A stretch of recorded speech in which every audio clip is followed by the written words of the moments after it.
So, ngayon, bumili ako ng kanin sa labas. Ayan, bumili ako ng kanin sa labas, 2 kanin. Tapos, bumili pa ako ng ubi puto. Ito, mabango siya.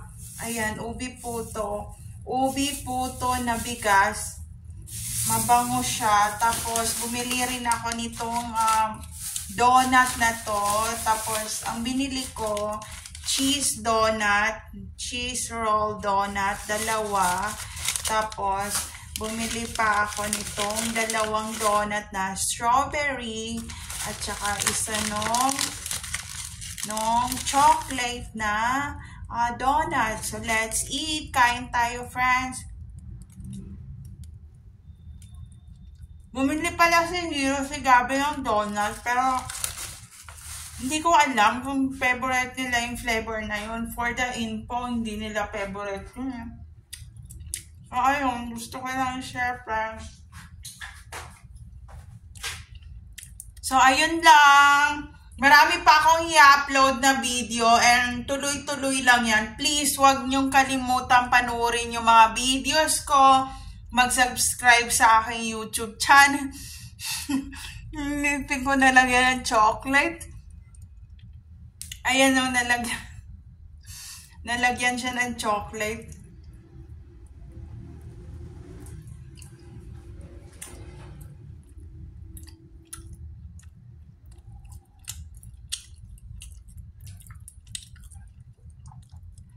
So, ayun. Please don't forget to subscribe into my YouTube channel. And thank you so much for those of you who watch my videos and subscribe. Also, we are now road to 9,000 subscriber and I really appreciate those people.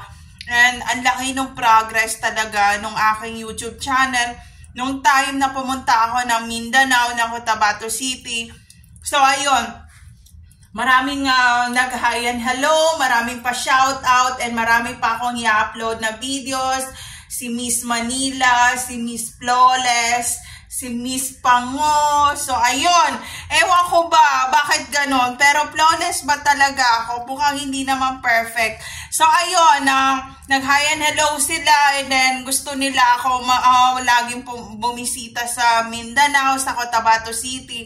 The sad part is, the pamasahe or the fare from the airplanes or the airline to local flight to Mindanao, it's so expensive. Sobrang mahal and nakaabot ako ng 25,000 papunta pabalik. Mag-isa lang ako ng flight.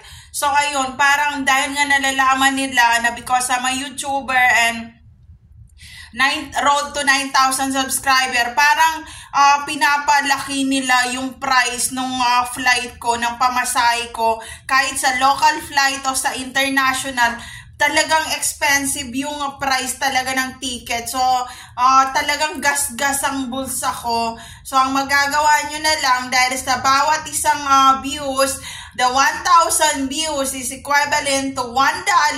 So, imagine nyo yun sa isang araw kung ilan ang ita-times mo, di ba? Kung may 1,000 view ka sa isang araw at meron ka lang $1 na equivalent sa 1,000 views sa YouTube. So, ayun. So, we go in the other, ng info, kung ano naman ang best na, para may trivia tayo and magkaroon kayo ng idea how to earn money and ganyan-ganyan. So, kung ikaw ay pumasok ng pera sa bangko na time deposit, ang equivalent ng 10,000 pesos for 1 year is 1,500 pesos lang yung interest or nadadagdag doon sa 1 year na time deposit mo sa pera. So, imaginein mo yon. Kung meron kang 10,000 pesos na nilagay sa bangko sa loob ng isang taon, ang kanyang interest na lang na madadagdag doon sa 10,000 na yon is equivalent to 1,500 pesos. So, imagine nyo yun na sobrang hirap kitain ng pera for 10,000 for 1 year na mag-e-interest lang siya or tataas lang siya ng 1,500. So, imagine mo yun, times mo lang yun. So kung hindi, kasi sinabi ng asawa ko hindi niya maintindihan ng YouTube ko ng about saan, mas maganda hindi mo maintindihan kasi nonsense. Nonsense na makipag-usap ako sa'yo.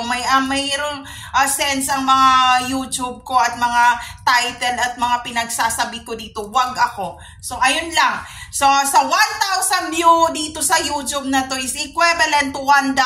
Imagine mo yon. So ayun lang.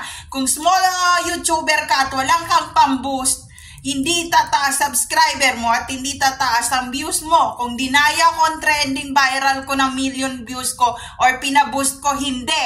Ang mga tao ang nanonood ng video ko, ang mga tao mismo sa paligid ko nagpa-viral sa video ko ngayon sa YouTube. So ayun lang. There's no safe place to all targeted individual out there. Take care always, everyone.